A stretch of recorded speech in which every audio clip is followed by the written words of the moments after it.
চাপা তাহলে ফোন করছিল, বলো কি? না না না, তখন চাপ পড়ে গেছে, সরি। কাদের ভাই ফোন রেখেছিল, তখন আবার চাপ পড়ে হঠাৎ গিয়েছিল, সরি। আচ্ছা জি জি আপা। ঠিক আছে। ওরা কিন্তু ওই সব জায়গায় আবার তৈরি হচ্ছে, আর শুধু আগুন দিয়ে পোড়াবে সব।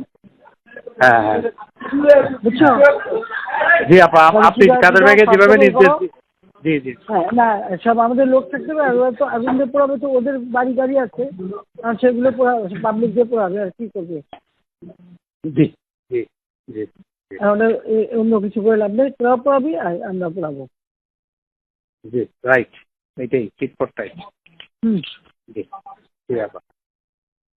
আমরা এখন ওই কাদের ভাই আছে, কাদের ভাই দিব জাস্ট একটা গায়েবানা জানাজা পরে আমরা চলে আসবো, যেহেতু প্রোগ্রাম দিয়ে দেওয়া হয়েছে, সেই জন্য জাস্ট একটা গায়েবানা জানাজা পরে আমরা 10 মিনিটের মধ্যেই চলে আসবো ওখান থেকে, যার যার গন্তব্যে মহল্লায় চলে না, যাবে। যার যার এলাকায়, যার যার এলাকায় চলে যাবে, রাইট। হ্যাঁ বিভিন্ন এলাকায় লোক ঠিক করা এবং করা, হ্যাঁ সব নেতার কমিটির ওভাবে ব্যবস্থা করা। কাদের ভাইকে আমি একটু দিচ্ছি, আপনি প্রত্যেকটা এমপিকে ডাকো, খবর দাও, প্রত্যেক এলাকার যার পরিষদ দিতে হবে। জি না, ওই যে তোমার সেতু ভবনে আবার আগুন লাগাচ্ছে, আমি একটা র্যাব পাঠাচ্ছি, আর আমি বলছি যে যেখান থেকে গ্যাদারিং আছে সব জায়গায় র্যাব দেবে। আর ওরা আগুন দিচ্ছে, ওদের বাড়ি ঘর আছে না, আপনার বসে থাকার সময় নেই, আমাদেরও বাড়ি ঘরে আগুন দিচ্ছে, ওদেরও বাড়ি ঘরে আগুন পাবলিক দিলে, ওদের ব্যবসা প্রতিষ্ঠান কি কি আছে খুঁজে বার করুন। আজকে তাদের একটাই কাজ, সব জায়গায় বসে থাকবে আর খালি আগুন দেবে, কিছু আগুনের ব্যবস্থা আমাদের রাখা দরকার। ওদের পুলিশ কমিশনার সে কথাই বলবে। জি, তো আমাদের তো ঠেকাইতে হবে। হ্যাঁ, না আমরা মাঠে না থাকলে পুলিশ ওরা পারবে না, আর এমনি র্যাবে বলে দিচ্ছে হেলিকপ্টার দিয়ে ওখানে ই করবে, বিজিবি বলছে যেতে, বিজিবি একবার আগুন দিচ্ছে, পোড়াইছে, আবার আগুন দিচ্ছে, এগুলো কেউ চোখে রাখে না এই দেশে। আমার এটা অবাক লাগে। না, ওই তো পদ্মা সেতু করছে, তো ওই জন্য সেতু ভবনের উপর এত।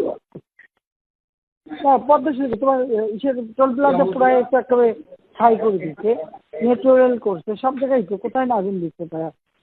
বিটিআরসি ভবন পোড়াইছে, বিটিভি ভবন পোড়াইছে, মানে বাংলাদেশটা যে উন্নতি করছে, এখন যা যা করছে সব ধ্বংস করছে।